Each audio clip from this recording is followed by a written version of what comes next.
What is going on, everybody, and welcome to another episode of the Business of Strength podcast. I will be your host today, Dan Goodman, and today we are doing a Q&A 2.0. We had so many questions the first time.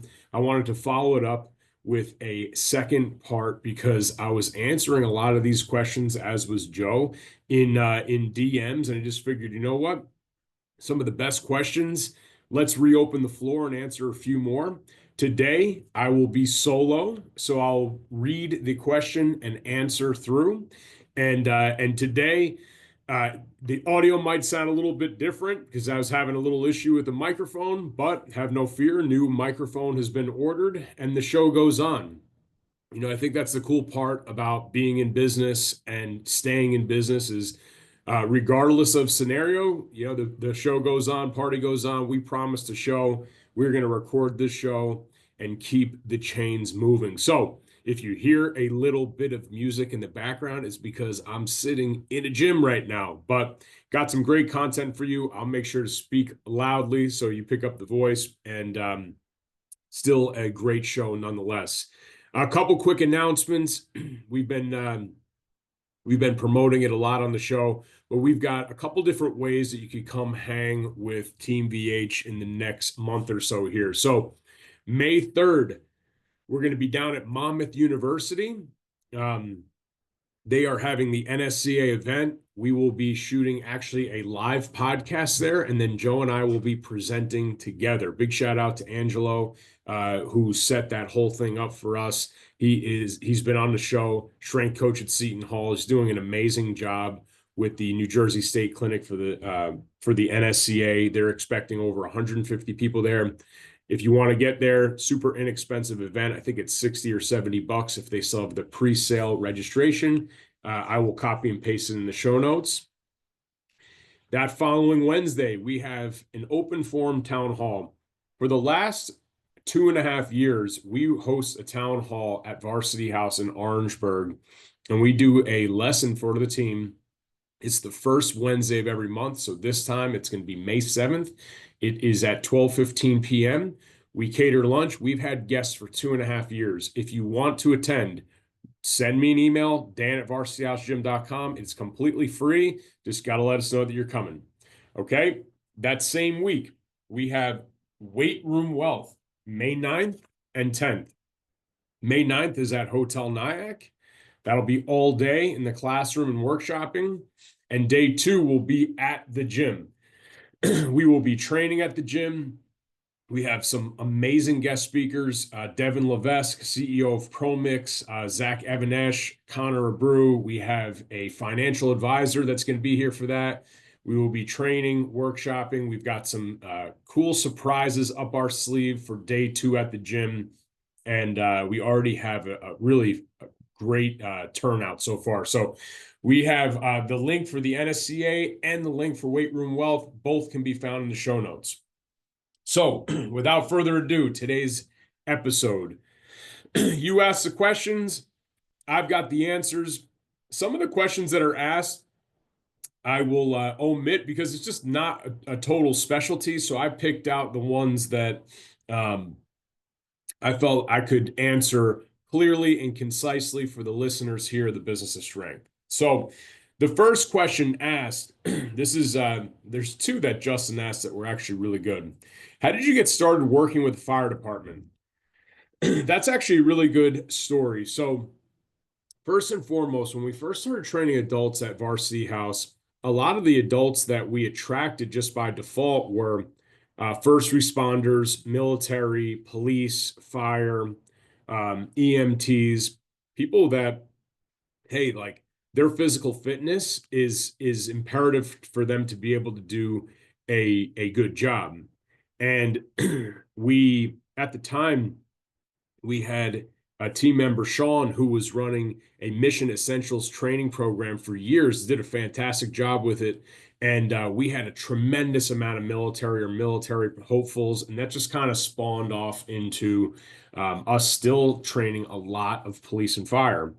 And a local fire department, volunteer fire department, came along and they said, hey, we've just got this grant. We haven't updated our gym in 25 years. It's like universal training equipment.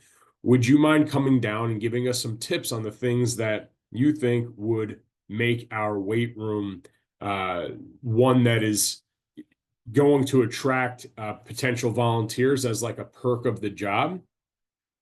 And I said, sure, no problem. Went down there, made some connections with Elite FTS, perform better.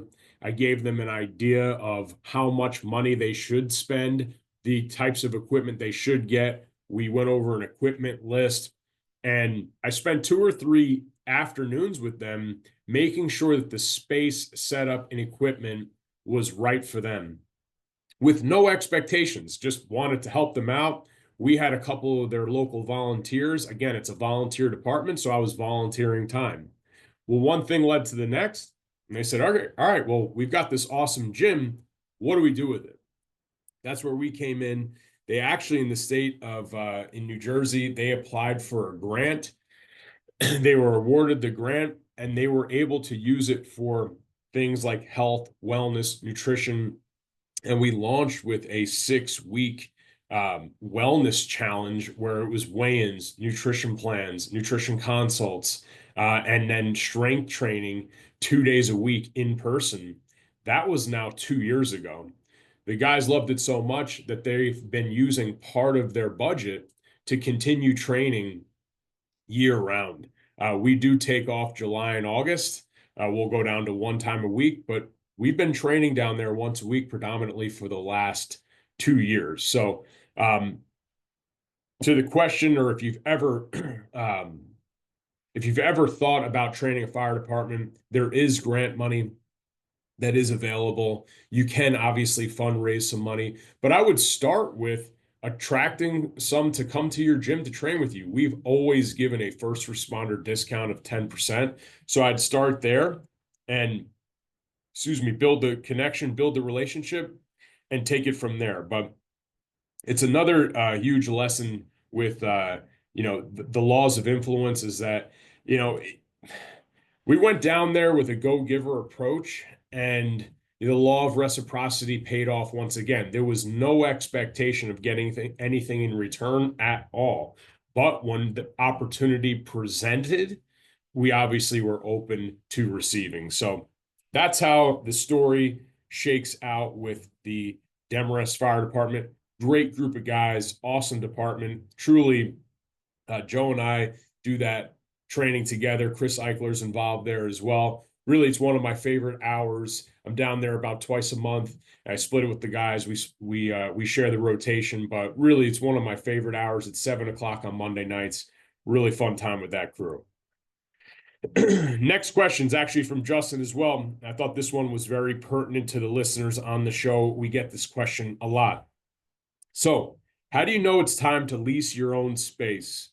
I've been coaching out of my detached garage for 4 years. It's going well, but rent around here is expensive, and I can't seem to find any good warehouse or flex space. Well, Justin, I don't know where you're located, but obviously right now with real estate market in North America, yeah, it is very expensive.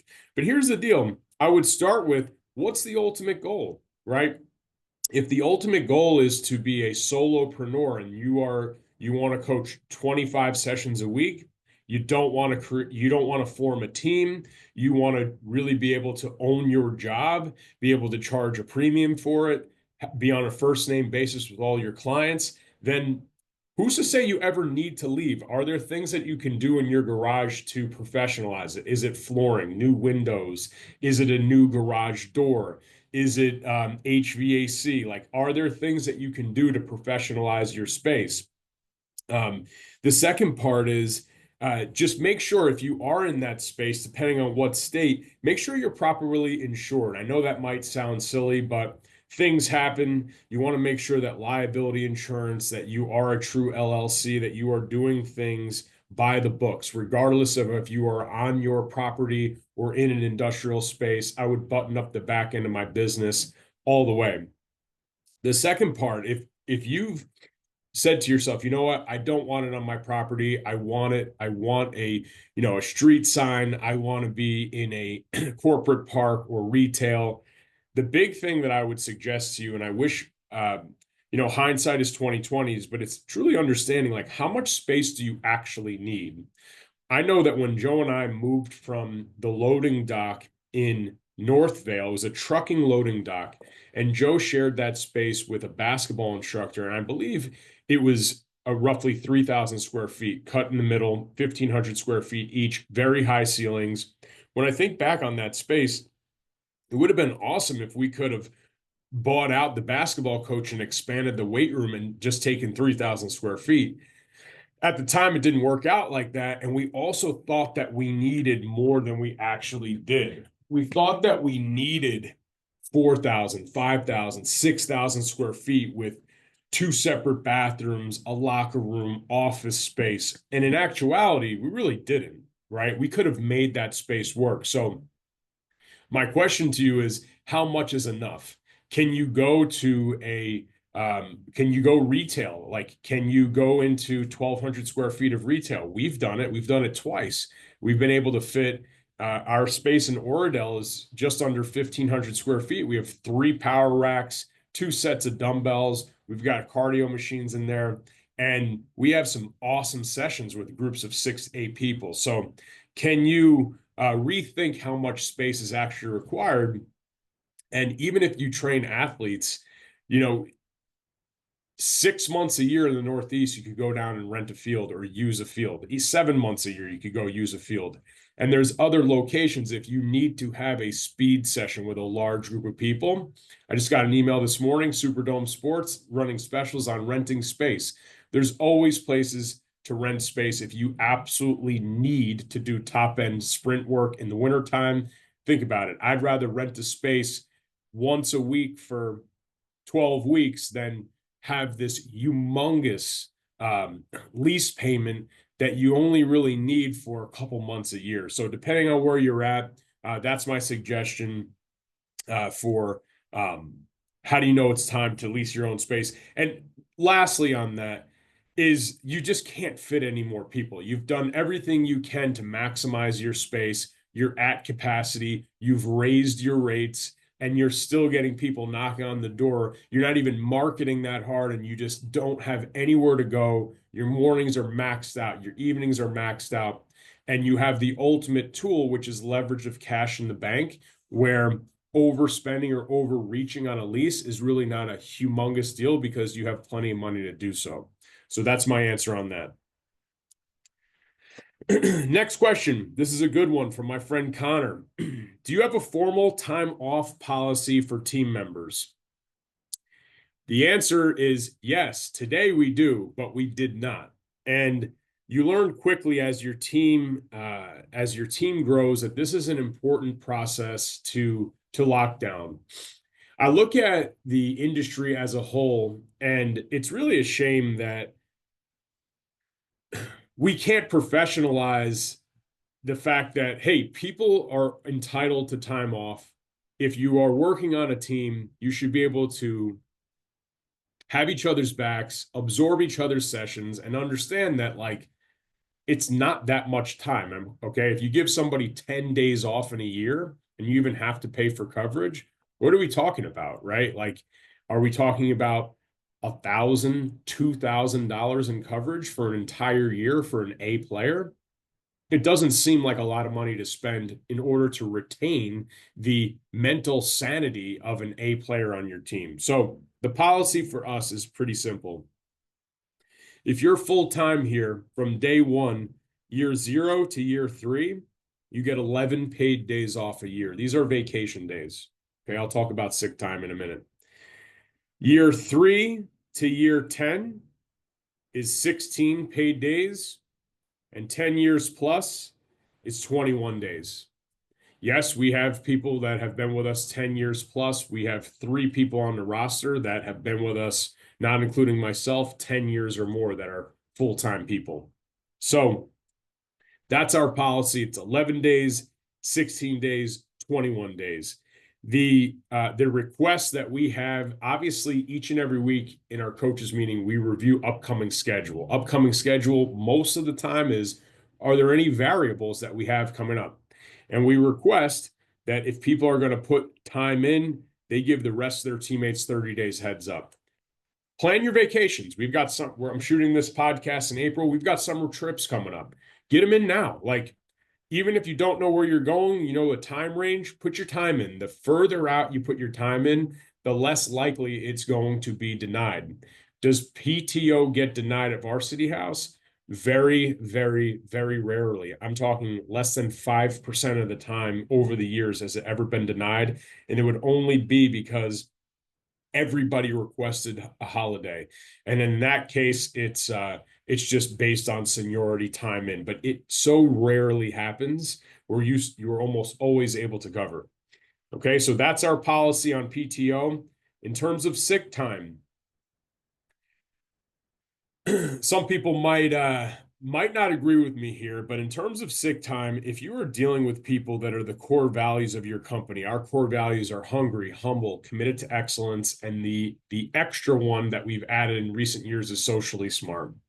Here's the deal. If somebody has the flu, all right, we don't want them in the damn gym. I don't want people coming in the gym with 102 fever. Let's be mature about this and say, hey, Mike, sit this one out. We got you. Like, whatever you can do from home, do from home. If you need to sleep it off, sleep it off. You need tomorrow, no problem. The thing here is you can't abuse it. And is there some gray here? For sure. But if you have somebody that's consistently calling out and consistently out and absent, it's like, okay, is there a bigger problem here? And I can say for us, it's never turned into an issue. It's never turned into an issue. When you're sick, you're sick. What we ask for is you get it covered. You speak to your facility leader to get that coverage, and you don't call at 3:30 in the morning. If you're not feeling well the day before, get out ahead of it. Okay, get out ahead of it. And it's just being a pro about it. I think about Stephen Pressfield's book a lot with the book Turning Pro. It's an excellent read.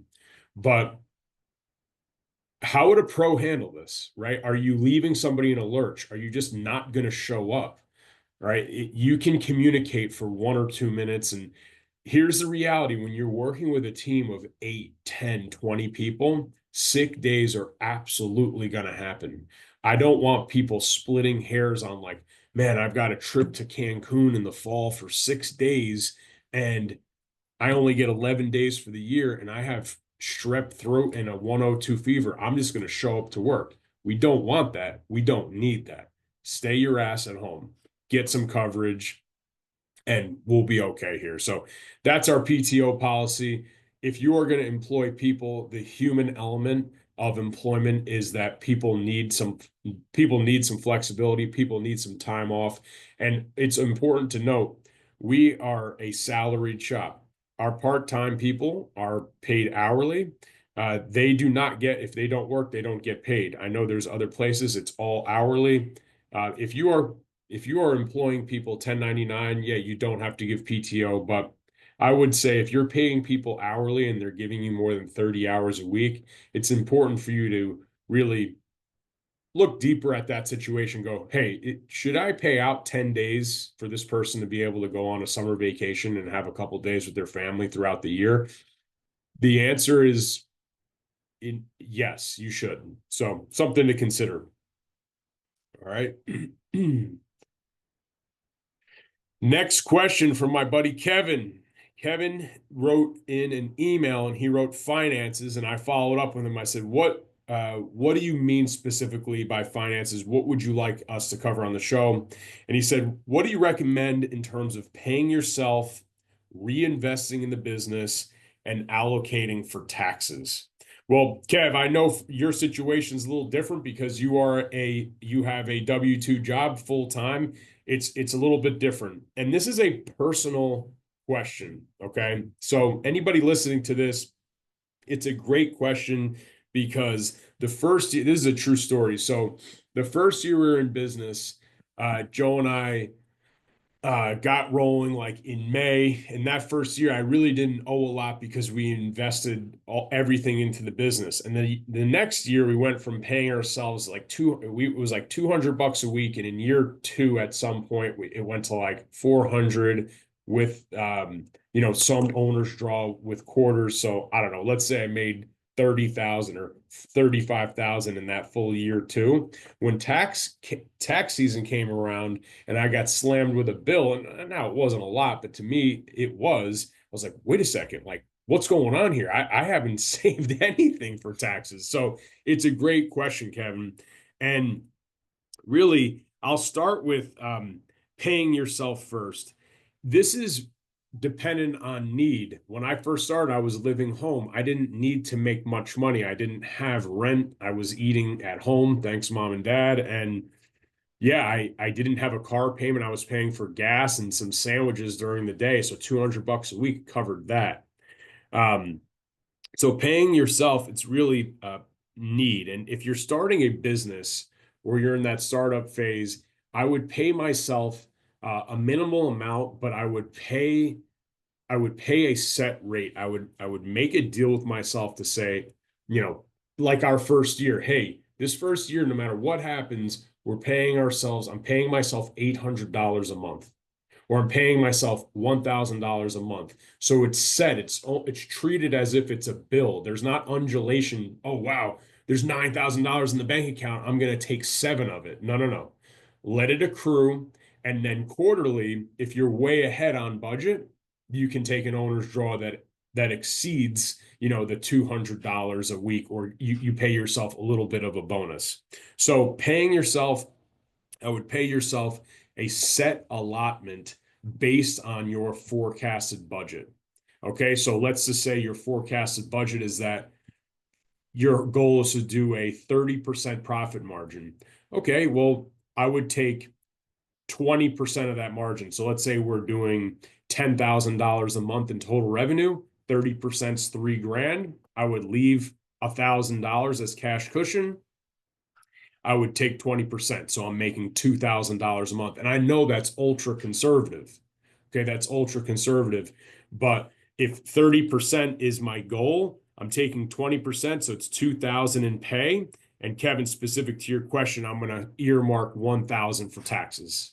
All right, so 30%, I'm taking 20 as pay. I'm safe harboring 10% of that earning or that profitability for tax payments. And obviously, you can pay those as estimated payments that are educated by your accountant, obviously. But that's how I would do it. In terms of reinvesting in the business, there's a couple different thought processes here on this. But obviously, you can reinvest in education, you can reinvest in technology, you can reinvest in marketing. Ideally, you want to do all three. In the beginning, if I was starting all over again, one statistic or one number that I wish we were more in tune with was the marketing allocation.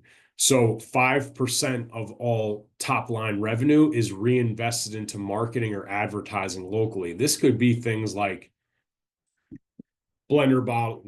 I don't know, it's blurred out here on Zoom, but branded blender bottles, t-shirts, sponsorships in the community. It could be donated training time. That is a value, right? It could be digital ads, Google ads. It could be paying for a website. All these things, if I think about, okay, we're making $10,000 a month, 5 to 8%, that means I got to spend $500 to $800 per month reinvesting into advertising our business or being seen as a local brand. That is very important. That is something that needs to happen and is not in people's line of sight the way that it should be. So I would reinvest into advertising immediately. And understand this, I can't give a specific number on education because this is based upon everybody's situation on their needs to make money is different.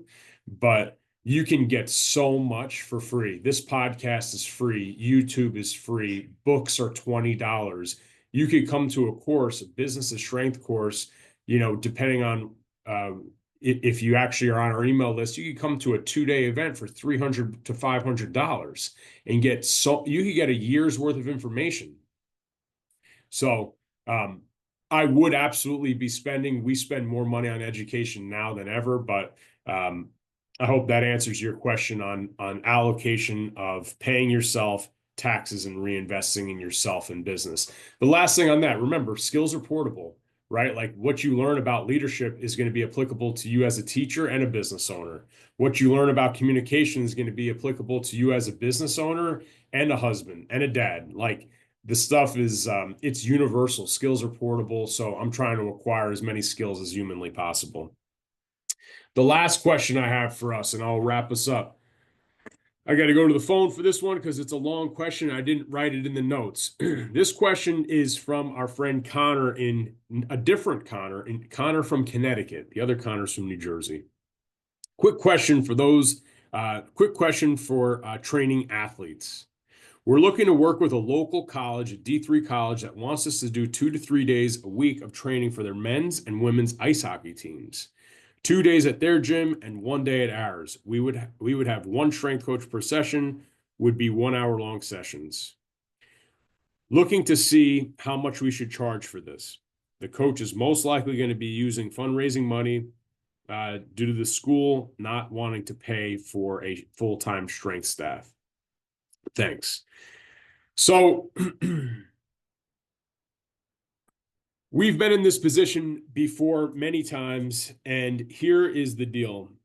And this could be a long-winded answer, but I'm going to keep it short and sweet for Connor. And I spoke to Connor about this, but I loved the question, and I thought it deserved an answer in this type of forum because a lot of people get asked to do things at local schools, colleges, high schools, whatever it may be. Here's the deal. If you are going to be doing, so there's 2 days on site, 1 day at their gym. So it's 3 days a week, 2 separate teams. It's a lot of time. All right. The big thing that I would start with is understanding that travel has a cost. So if you're going to train for 1 hour at an offsite location, you are without a doubt, it's going to take you 2 hours. So even if it's New Jersey, if it's 10 minutes away, okay, well, let's say the event starts at 11 a.m. Okay, I have to leave here at 10:20. Got to get there. I get there at 10:40. I have to set up for 10 minutes. I want to be the first one there, ready to go. Okay, you finish. You have to account for questions. You have to account for any billing issues, waivers, whatever it is. You're not leaving that location until 12:15. You have to pack up. You're back here. The point is you have to allocate an absolute minimum of 2 hours. So if your average price per hour on site in your location is 150, in terms of what you would charge, I would charge for 2 hours. Okay, so my price per hour would be $300. How the people pay for that? Obviously, if it's fundraising per person, whatever it is, I would go into it with a set minimum of what you need to get for a per hour price. A lot of times we get sucked into being like, oh, there's going to be 25 kids. And what happens if 12 show up? Oh, there's going to be 25 kids. What happened if 9 show up? Well, if you have a set minimum, it's not a humongous deal. Now, in terms of getting people to you, I look in an ideal world, people are doing training on site as much as humanly possible. But if you have to go to them, I would try and do it first thing in the morning or last thing in the evening, so you can minimize the running around. So those are my suggestions. Okay. Get your set minimum price based on a 2-hour block. If your average price per hour is $200 on site, I'd be looking for a set minimum of 400. Now, if you go off site, look, and you get, what's some simple math? All right, if your set minimum is $400 an hour, 400 divided by 20 athletes, that's only $20 per kid, right? It's only $20 per kid, but a $400 hour for you, that's a very powerful hour that has a residual effect. Maybe during the off season when, summer break hits. If there's any local kids, they can come matriculate into your program. But that's a win-win for everybody involved. And that's how I would go about doing any offsite training. Once upon a time, offsite training accounted for a huge, huge share of our total revenue. Now it is way more calculated. It takes a tremendous amount of time, energy, and focus. So now we only do it for a very select few, and that select few is willing to pay the price per hour that we've come to expect. So hope that answers the question there, Connor. I know we spoke about it, but thought it was a great question for our listeners here. So that's all the questions that I have for everybody today. If you have a question that hasn't been answered, feel free, shoot us a DM, send me an email. It's dan@varsityhousegym.com. I'd be happy to answer it here on the podcast. Quick reiteration, a lot of different ways to hang with us in the upcoming month. May 3rd, Monmouth University. May 7th, Varsity House Gym for Town Hall with Joe. And then we have May 9th and 10th, Weight Room Wealth. Day 1, Hotel Nyack. Day 2, Varsity House Gym. I hope to see you some point in May. Thanks for listening, everybody. We'll see you later.